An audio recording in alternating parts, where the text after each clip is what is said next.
기도드리겠습니다. 사랑과 은혜가 많으신 하나님 아버지 감사합니다. 오늘도 예배의 자리에 모이게 하시고 함께 예배하며 찬양하게 하심에 감사드립니다. 겨울이 지나고 향기로운 봄들이 오는 것에 감사합니다. 새 계절을 허락하시듯 우리의 마음도 애만한 마음을 새롭게 하여 주시고 지친 영혼은 위로로 채워주셔서 우리 삶에 주님이 주시는 새 은혜와 소망이 가득하기를 소망합니다. 하나님 아버지, 지금 자라고 있는 우리 아이들과 청년들을 위해 기도합니다. 이 세상의 가치가 아닌 하나님을 바라보는 믿음으로 자라게 하시고 어디에 있든지 주님을 사랑하고 따르는 삶을 살아가게 하시옵소서. 또한 그들을 양육하는 부모님들과 교사들에게도 지혜와 사랑을 더하여 주셔서 믿음으로 잘 세워가게 하여 주시옵소서. 목사님과 그 가정을 위해 기도드립니다. 영육간에 강건하게 이끌어 주시고 특별히 진행 중이신 모든 인내 과정 가운데 하나님께서 함께 하셔서 염려 계신 평안을 주시고 필요한 모든 것을 때마다 채워주시며 가장 선한 길로 인도하여 주시옵소서. 또한 이 자리에 참석한 모든 성도들을 위해 기도합니다. 각자의 삶의 자리에서도 늘 하나님을 의지하며 살아가게 하시고 필요를 아시는 주님께서 때에 맞게 응답하여 주시고 작은 것 하나에도 감사할 수 있는 믿음을 주시옵소서. 교회 안에서는 서로 사랑으로 섬기고 하나 되는 공동체가 되게 하여 주시옵소서. 특별히 문화센터를 통해 하나님의 사랑이 이 지역 가운데 흘러가게 하시고 복음을 전하는 통로로 사용되게 하여 주시옵소서. 이 모든 말씀 우리를 사랑하시는 예수 그리스도의 이름으로 기도드립니다. 아멘.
말씀하신 대로 하여 나 귀한 아이 새끼를 끌고 와서 자기들의 겉옷을 그 위에 얹으매 예수께서 그 위에 타시니 무리의 대다수는 그들의 겉옷을 길에 펴고 다른 이들은 나뭇가지를 베어 길에 펴고 앞에서 가고 뒤에서 따르는 무리가 소리 높여 이르되 호산나 다윗의 자손이여 찬송하리로다 주의 이름으로 오시는 이여 가장 높은 곳에서 호산나 하더라. 예수께서 예루살렘에 들어가시니 온 성이 소동하여 이르되 이는 누구냐 하거늘 무리가 이르되 갈릴리 나사렛에서 나온 선지자 예수라 하니라.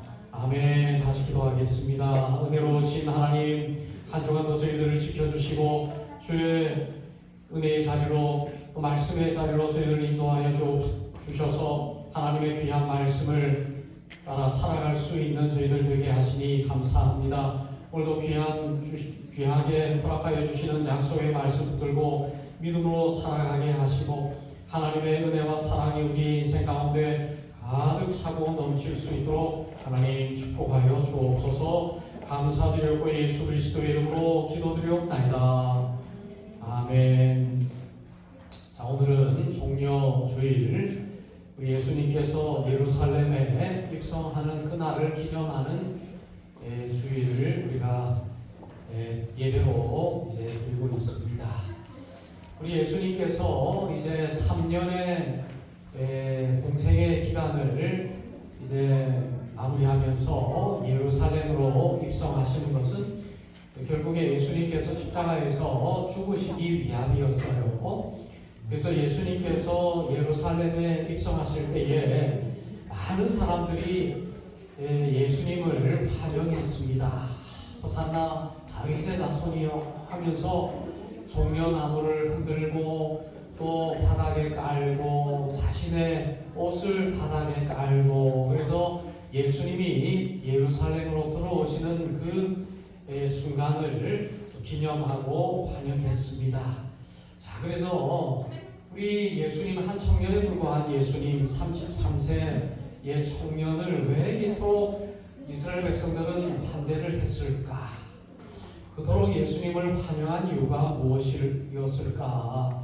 그것은 우리가 다 잘 알고 있는 내용입니다. 그것은 이스라엘 백성들에게 지도자가 필요했기 때문에 그래요. 로마라고 하는 아주 강대국이 이스라엘을 정복했습니다. 그러니까 이 이스라엘이 로마의 식민지였습니다. 자유가 없고 삶이 고단하고 피폐할 수밖에 없는 거예요. 이 이스라엘 백성들은 하나님의 백성들인데 어떻게 해서 이방 민족 로마가 우리를 이렇게 탄압하고 이렇게 압제할 수 있느냐? 이제 하나님께서 우리를 구원하실 때가 됐다 해서 이스라엘 백성들은 메시아를 기다렸습니다. 메시아가 와서 이제 우리를 구원할 거다, 그렇게 믿었습니다. 근데 그 당시에 메시아가 우리가 지금 생각하는 하나님의 그런 차원은 아니었다 그래요. 우리는 지금 이제 메시아 그러면 하나님이라고 생각하고, 아, 메시아는 하나님이십니다, 이렇게 우리가 일반적으로 당연히 그렇게 생각하잖아요. 그런데 그 당시는 메시아는 좀 능력 있는 사람, 능력 있는 지도자, 그 정도 수준으로 그렇게 인식을 했다 그럽니다. 그러니까 다윗이 이 메시아로 그렇게 불렀대요. 다윗을 메시아라고 생각했습니다. 그러니까 이 이스라엘 백성들의 마음속에는 메시아의 기준이 다윗이었습니다. 다윗. 그러니까 이 메시아, 다윗과 같은 메시아가 이제 다시 올 거다. 와서 로마로부터 자유를 얻게 하고 부강한 나라가 되게 하고 잘 먹고 잘 살고 경제적으로 좀 이렇게 풍요롭고 또 많은 또 사람들이, 다른 민족들이 우리를 이렇게 우러러보는 그런 나라가 될 거다, 그런 기대가 있었어요. 그래서 언제 올까? 메시아가 언제 올까? 다윗과 같은 지도자, 왕이 언제 올까? 그렇게 기다리고 있었다고 그래요. 그래서 그 당시에 자칭 메시아라고 하는 사람들이 막 등장하고 그랬습니다. 나는 메시아다 그래가지고 사람들을 막 모으고 그랬던 일들이 많이 있었다 그래요. 그랬다가 이 사람이 메시아인가 기대했다가 보니까 또 전쟁에 패해서 또 끌려가고 죽고 메시아가 아니구나 실망하고 돌아서고 이런 일들이 많이 있었다 그래요. 근데 이제 예수님이 등장해서 막 병자들을 고치고 안순뱅이를 일으키고 또 뭐 문둥병자도 고치고 또 심지어는 죽은 자도 막 살리고 수만 명의 사람들이 예수님 가는 곳에 이렇게 몰려다니고 하니까 이스라엘 백성들이 막 기대하기 시작했습니다. 저 예수가 우리가 과연 기다렸던 다윗과 같은 메시아인가 이렇게 기대를 했습니다. 그래서 수없는 사람들이 몰려다니고 막 이러니까 이제 그가 이제 기대하는 메시아가 될 거다 그렇게 생각을 했고 또 예수님의 3년의 공생애가 이제 마무리되어지고 이제 드디어 예루살렘으로 입성하는 그 순간 이스라엘 백성들이 이제 잔뜩 기대가 부풀게 됐습니다. 드디어 저 예수가 이제 왕이 되려고 하는구나. 이제 예루살렘 성전에 입성하려고 하는구나. 그래서 이제 메시아로 이제 우리가 인정해 줘야 되겠다 하면서 이제 나무를 꺾어서 땅에다가 이제 또 놓고 또 옷을 벗어서 놓고 예수님을 환대하기 시작했습니다. 그런데 이제 예수님의 이 모습을 보니까 자신들이 기대하던 왕의 모습이 좀 아닌 거예요. 예수님께서 예루살렘에 입성하실 때에 무엇을 타고 입성했습니까? 나귀. 우리 재민이 뭘 타고 입성했어요? 그래요. 나귀는 그냥 사람이 타는 용도가 아니에요. 짐을 싣는 뭐 이런 용도지 성인 남성이 타고 다니고 그러는 용도가 아닙니다. 이상한 거예요. 나귀를 탄다는 거는. 근데 예수님께서 신기하게도 예루살렘 성전에 예루살렘에 입성할 때에 나귀를 타고 입성하는 게 아무리 봐도 좀 이상하죠. 어색하고. 우리는 위대한 왕이 될 사람이 필요한데 저는 나귀를 타고 입성하는 예수님의 모습을 보고 좀 이상하다 느낌을 받는 거예요. 그래서 누가 봐도 이상하고 여러분 아주 위대한 왕은 그 타는 말이 달라요. 백마를 타기도 하고 아주 큰하고 대단한 말을 타고 이렇게 입성하는 것이 관례인데 예수님의 모습은 조금 실망스러운 거예요. 실망스럽다.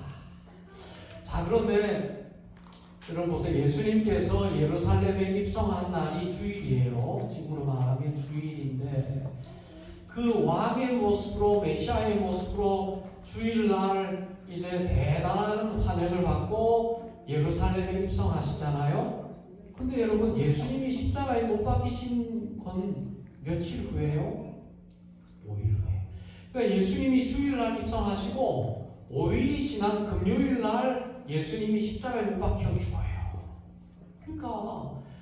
그러니까 왕의 자리에서 흉악범의 자리로 전락하는 그 기간이 너무 짧잖아요. 5일밖에 걸리지가 않았다는 것입니다. 참 신기하죠. 저렇게 환대를 받기도 쉽지 않고 저렇게 버림을 받기도 쉽지가 않은 것입니다. 그러니까 이 백성들의 관점은 그거예요. 예수님을 하나님으로 믿습니다. 하나님, 당신은 하나님이십니다. 당신이 하는 모든 말은 하나님의 말씀이고 그 말씀 순종하겠습니다. 그 모습으로 예수님을 환대한 것이 아니라는 거예요. 어떤 모습이었습니까? 저 사람이 과연 메시아인가? 메시아가 되어서 우리의 삶을 풍요롭게 해줄까? 이 나라를 자유롭게 해줄까? 부강한 나라가 되게 해줄까? 이런 기대.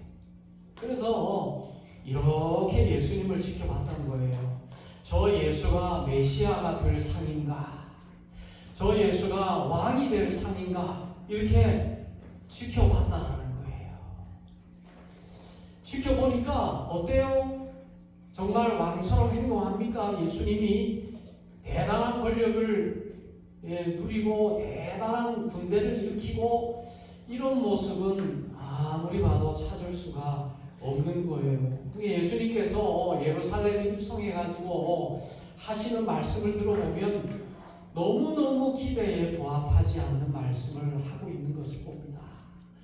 이스라엘을 부강하게 하고 뭔가 이렇게 이 대단한 그런 모습들을 보여줘야 되는데 전혀 아니에요. 누가복음 19장 43절에서 44절 말씀에 보면 예수님께서 예루살렘에 입성하시고 난 다음에 이런 말씀을 하시는 내용이 있습니다. 날이 이를지라 내 원수들이 토성을 쌓고 너를 불러 사면으로 가두고 또 너와 및 그 가운데 있는 내 자식들을 땅에 메어치며 돌 하나도 돌 위에 남기지 아니하니 이는 권고받는 날을 내가 알지 못함을 인함이니라 하십니다. 무슨 말씀이에요?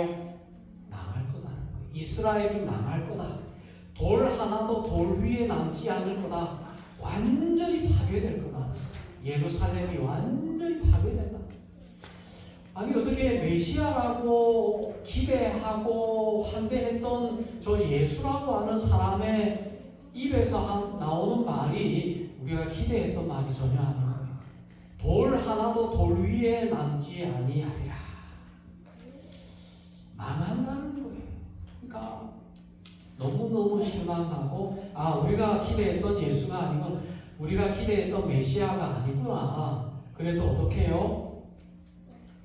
누가복음 19장 47절에 이런 말씀합니다. 예수께서 날마다 성전에서 가르치시니 대제사장들과 서기관들과 백성의 두목들이 그를 죽이려고 꾀하되 이 사람이 메시아가 아니구나. 이 사람 대단한 왕이 될 사람이 아니구나. 그래서 어떻게 했습니까? 죽이려고 꾀했다. 며칠 지나지도 않고 예수님은 이제 버림받는 존재가 되었다라는 거예요. 여러분 요즘에 우리나라 영화 가운데 아주 유명한 영화 있죠. 여러분 보았는지는 모르겠습니다. 왕과 사는 남자라고 하는 영화가 있죠. 보신 분들이 있을지 모르겠어요. 보려고 했는데 토론토까지 가려고 하니까 9시에 도저히 밤 9시에 볼 수 있는 자신이 없어가지고 포기를 했는데 아주 좋은 영화라고 그래요. 그래서 참 보았으면 좋겠다 그러는데 내용은 다 알죠. 여러분 단종의 억울한 그 모습, 그 어린 단종이 억울하게 죽잖아요. 그 삼촌이 수양대군, 그 무시무시하고 무서운 수양대군 삼촌이 결국에 왕위를 빼앗아 가지고 단종을 죽이고 왕이 되자는 세조가 되지 않습니까?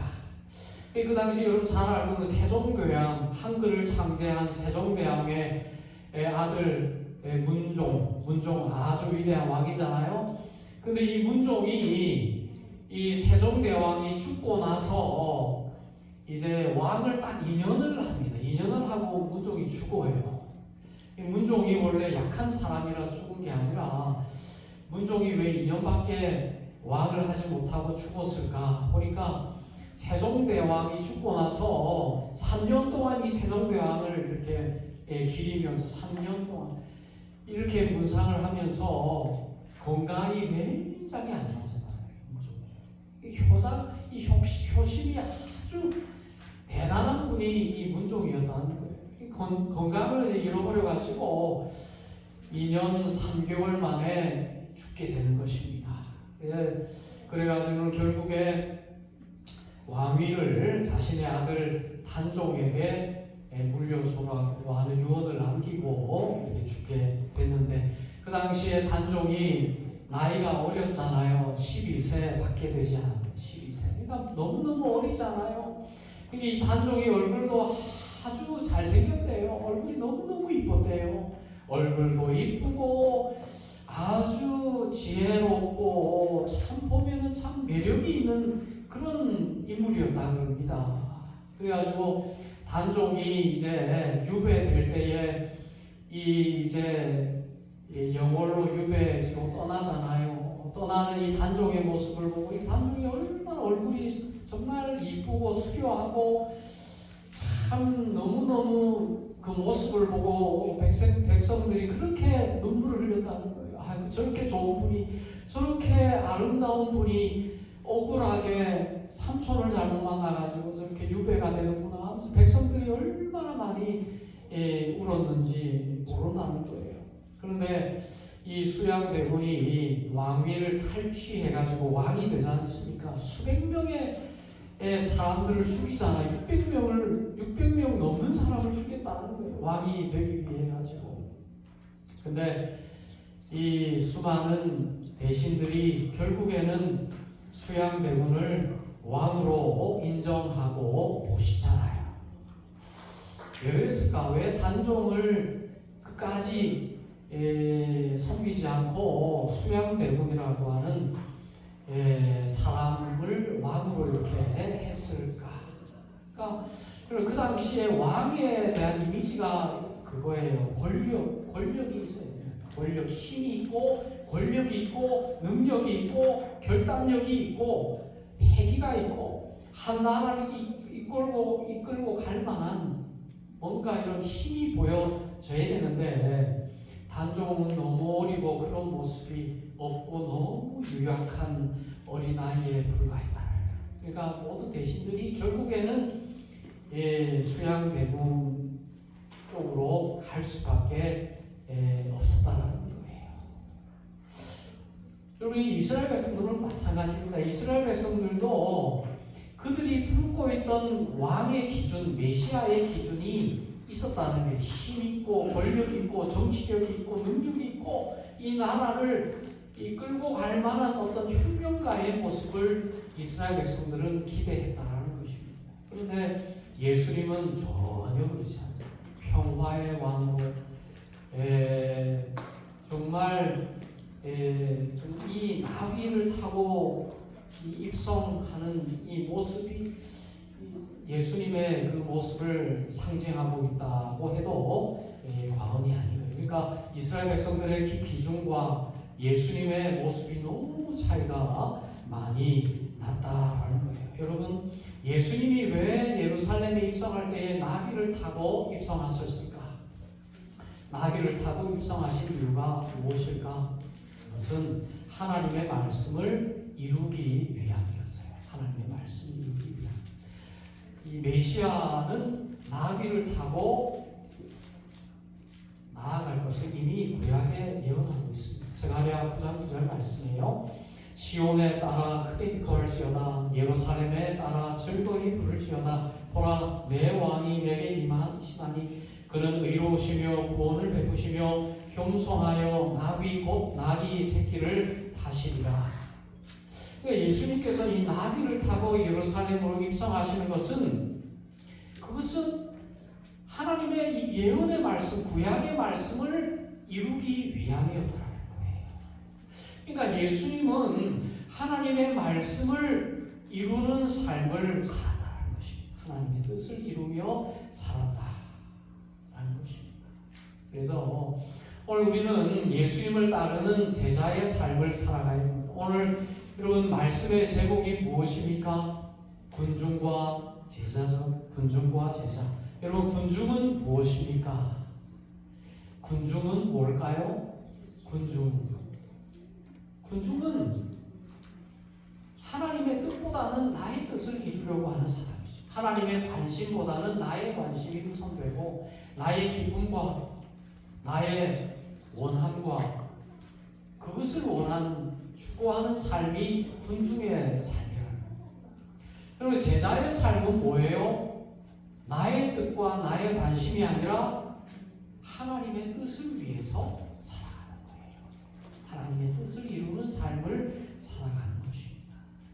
그래서 여러분 오늘 예수님 앞에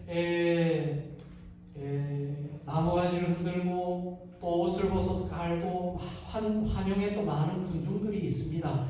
그 대다수의 군중들은 자신의 뜻을 예수를 통해서 이루어지기를 원했습니다. 예수를 통해서 나의 뜻이 이루어졌으면 좋겠다. 나의 소원이 이루어졌으면 좋겠다. 그것이 바로 군중입니다. 예수님의 제자는 어떤 삶입니까? 나의 뜻을 내려놓고 나의 원함을 내려놓고 예수님의 뜻을 위해서 따라가는 것이죠. 예수님의 뜻을 위해서 따라가는 그래서 예수님도 이런 말씀들을 제자들에게 합니다. 마태복음 16장 24절 말씀에 보면 이에 예수께서 제자들에게 이르시되 아무든지 나를 따라오려거든 자기를 부인하고 자기 십자가를 지고 나를 쫓을 것이니라. 예수님께서 제자들에게 무엇을 말씀하셨습니까? 나를 따라오려거든 자신을 부인하고 자기 십자가를 지고 나를 쫓을 것이니라. 이게 무슨 말씀이에요? 십자가를 지라는 것은 무슨 말씀입니까? 여러분, 우리가 십자가를, 예수님이 지신 십자가를 질 수 있습니까? 없습니까? 아니, 질 수 없죠. 2000년 전으로 돌아갈 수도 없잖아요. 우리가 예수님이 그 지신 십자가를 우리가 2000년 전으로 돌아갈 수도 없고 그 십자가를 찾을 수도 없고 그 골고다 언덕이 어디 있는지 알지도 못하잖아요. 그리고 예수님을 십자가에 못 박았던 그 로마 군사를 만날 수도 없잖아요. 우리가 예수님의 십자가를 지는 것은 불가능한 것입니다. 예수님이 우리에게 불가능한 일을 하라고 하실 리가 없지 않습니까? 십자가를 지고 나를 따르라 라고 하는 말씀의 뜻이 무엇입니까? 십자가를 진다는 것이 무엇입니까? 그것은 바로 하나님의 뜻을 위해서 살아가라. 내 뜻이 아니라 하나님의 뜻을 가장 중요한 우선순위로 두고 살아가라 라고 하는 말씀입니다. 나를 부인하고 자기를 부인한다는 말씀이 무슨 말씀이에요? 내가 원하는 대로가 아니라 내가 원하는 대로의 삶이 아니라 내가 하고 싶은 대로의 삶이 아니라 내가 하고 싶지 않은 삶을 추구하고 살아가야 된다는 거예요. 여러분, 군중은 자기가 원하는 대로 살아가는 삶이라는 것입니다. 제자는 어떤 삶이에요? 자기가 원하지 않는 삶을 사는 사람들입니다. 십자가가 바로 그런 삶이에요. 여러분, 십자가를 지고 싶어하는 사람 아무도 없습니다. 십자가를 원하는 사람 아무도 없습니다. 내가 하고 싶지 않은 그 십자가를 지는 삶, 그것이 바로 제자의 삶입니다. 그러니까 여러분, 내가 원하는 삶을 살지 않는 것, 그것이 정말 중요한 것입니다. 그러면 세상 사람들도 그것을 굉장히 중요하게 여깁니다. 내가 원하는 대로 삶을 살지 않고 내가 원하지 않는 대로 삶을 사는 것, 굉장히 중요하게 생각해요. 여러분, 세상에서 성공하기 위해서는 내가 원하는 대로 살면 세상에서 성공할 수 있습니까? 할 수 없습니다. 여러분, 세상에서 성공하기 위해서는 열심히 공부해야 되죠. 학생으로서. 여러분, 공부하기 좋아하는 학생, 저는 본 적이 거의 없는 것 같아요. 저는 윤우 빼고는 거의 본 적이 없는 것 같아요. 아니에요. 잘 모르겠습니다. 근데 여러분, 공부하고 싶어하는 학생을 그렇게 저는 많이 본 적이 없습니다. 왜 공부를 해야 돼요? 왜 하고 싶지 않은 공부를 해야 됩니까? 세상에서 성공하기 위해서는 하고 싶지 않은 공부도 할 수 있어야 되는 거예요. 그리고 위대한 연주가가 되기 위해서는 어떻게 해야 돼요? 하고 싶지 않은 그 연주를 계속 해야 되는 거예요. 하고 또 하고 싶지 않지만 할 때에 세상에서 성공하는 사람입니다. 사업에서 성공하기 위해서는 하고 싶지 않은 일을 끊임없이 해야 되는 거예요. 새벽에 일어나서 밤늦게까지 일하고 고단한 몸을 이끌고 그렇잖아요. 하고 싶지 않지만 열심히 해야 되는 거예요. 성공을 위해서. 세상 사람들도 하고 싶지 않은 일을 해야 성공한다는 사실은 압니다. 그것이 세상의 법칙이에요.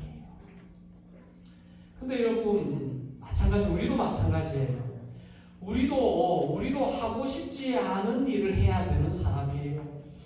지고 싶지 않은 십자가를 져야 되는 사람입니다. 그럼 우리가 세상 사람들과 다를 바가 있습니까? 없습니까? 있죠. 여러분, 세상 사람들은 자신들이 이루기를 원하는 일을 위해서 하고 싶은 일을 하지 않습니다. 하고 싶지 않지만 합니다. 자신의 성공을 위해서, 자신의 뜻을 위해서. 그렇죠. 우리는 그런데 어떻습니까? 우리가 하고 싶지 않은 일을 하는 이유가 무엇입니까? 나의 성공입니까? 나의 뜻입니까? 아니죠.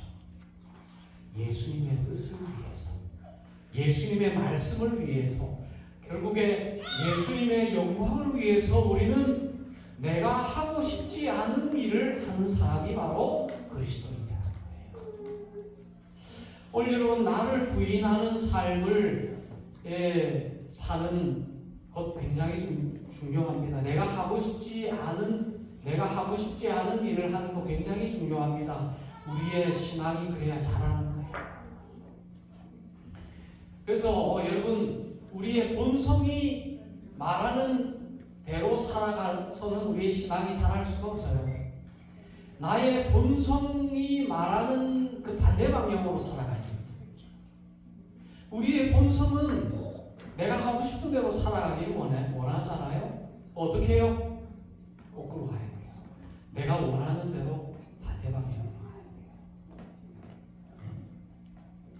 나는 편하게 쉬고 싶고 편하게 자고 싶고 그렇잖아요. 편한 생활을 하고 싶고 그게 본성이잖아요. 그럼 어떻게 해야 됩니까? 안 되죠.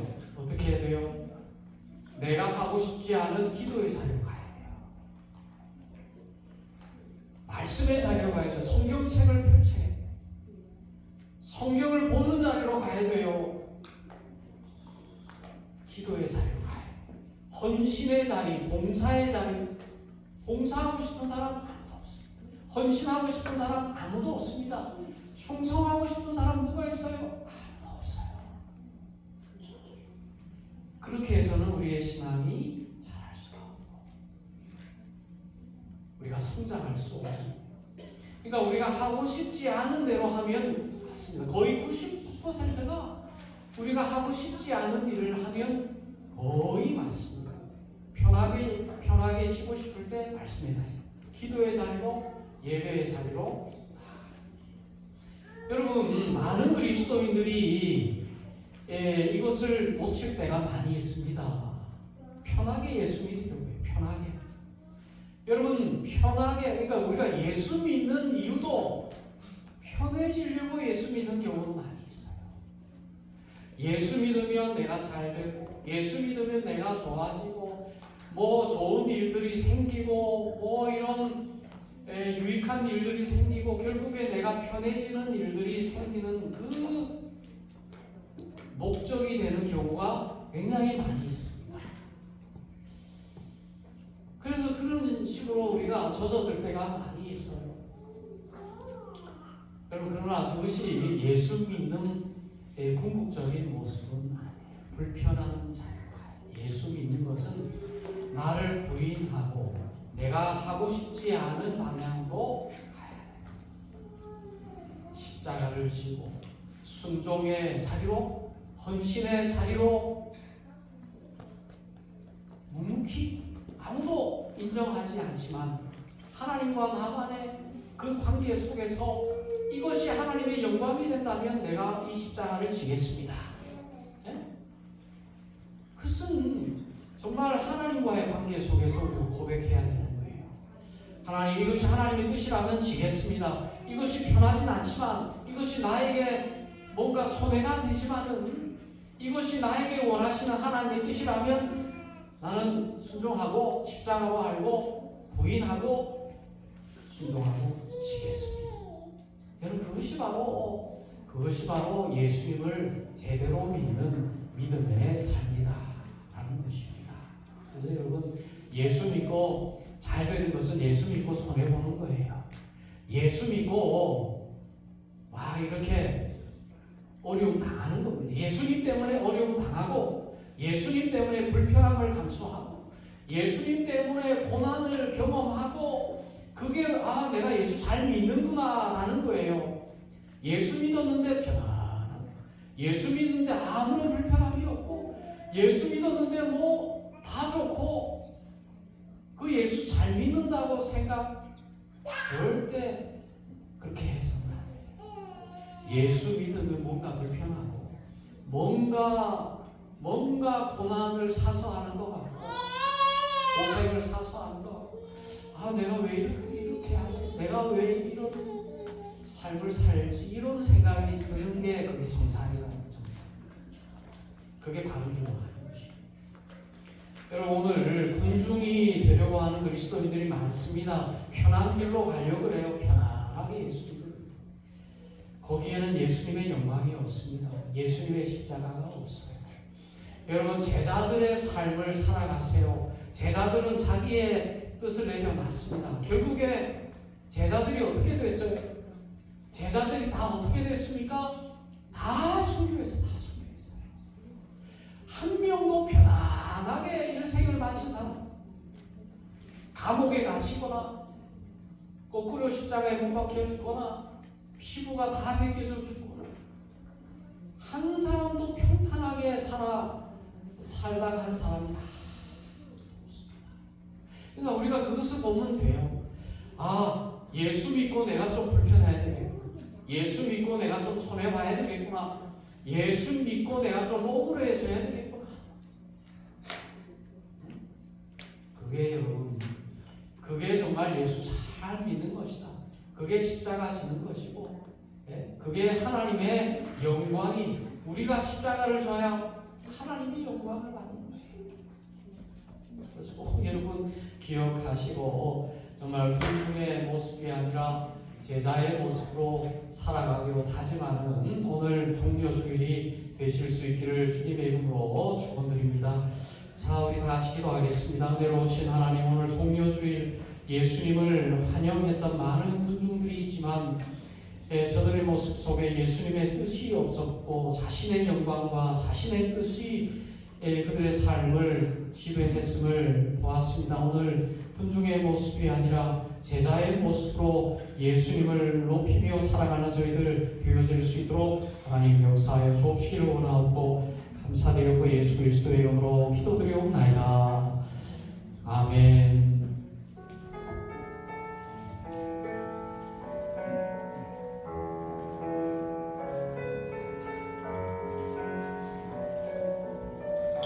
자, 우리 주님 큰 영광 받으소서. 우리 다시 찬양하도록 하겠습니다. 큰 영광 받으소서.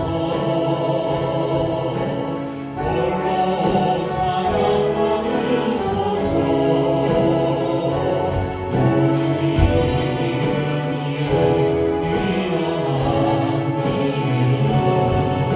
온 땅과 하늘이 다 찬양해.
아버지 하나님의 지극하신 사랑하심과 성령 하나님의 교통하심이 예수님의 십자가를 따라 살아가기를 원하는 하나님의 백성들 머리 위에 이제로부터 영원토록 항상 함께 하시기를 축원하옵나이다.